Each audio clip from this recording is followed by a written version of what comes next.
I have a secret to tell you.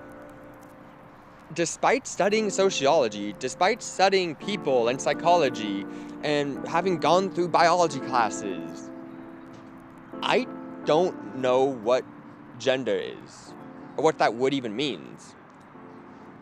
And I don't think you do either. Now, this video is going to be a little different from my usual.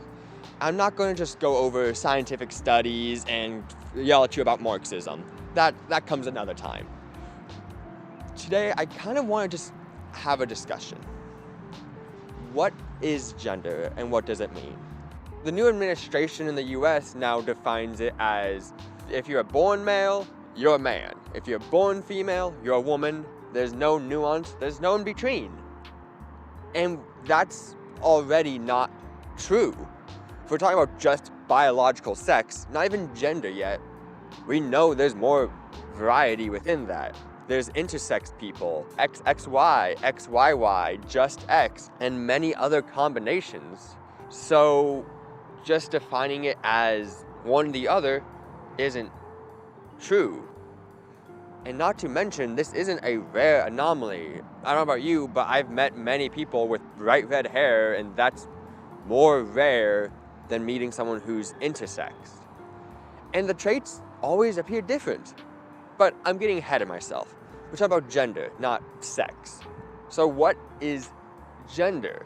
If we're attaching it to people's biology, well, why?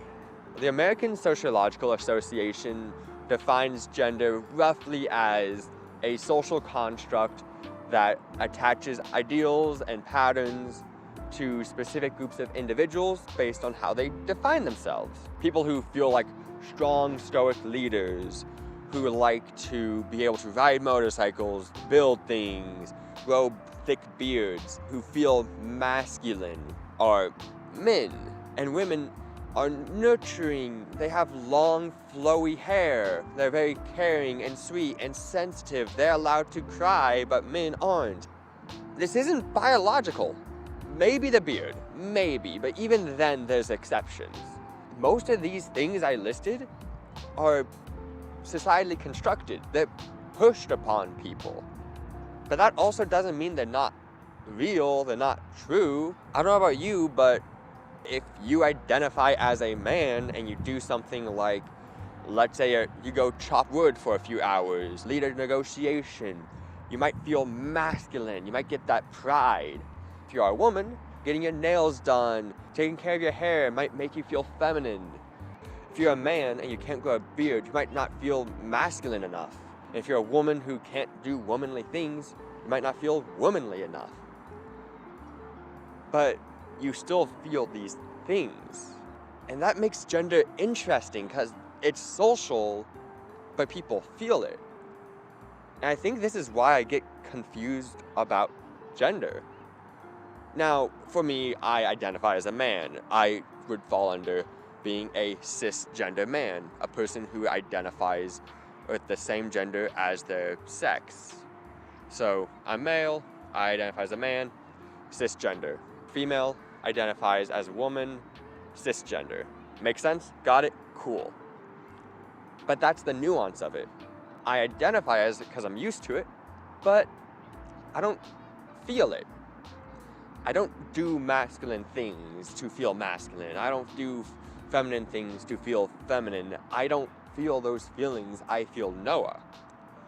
So some people define me as agender. And what the fuck? We just got off this like two-sided thing.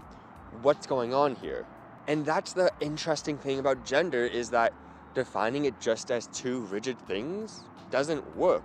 Some people feel both, some people feel neither, and how that then translates into the rest of your life varies so heavily. Maybe you are born male, but you do more feminine things, you feel very dysphoric about your body, feeling like it's not correct. You might be trans in some aspect, or maybe not at all, maybe it's something else.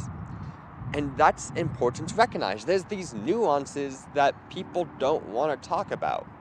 And even me, I consider myself cisgender, but depending on who you ask, I'm not. I'm agender, I'm cast gender, I fall somewhere in the non-binary spectrum if you want to throw me in there. To me, that these labels don't really matter. What matters to me is how I feel and how people feel. I think that's where gender becomes confusing. People are caught up so deeply into these labels where they never are willing to question their own gender or how they feel and view themselves.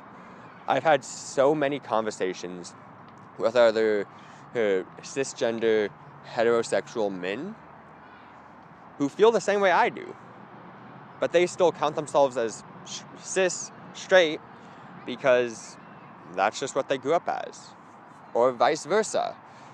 Gender's a nuanced topic, and I don't get it.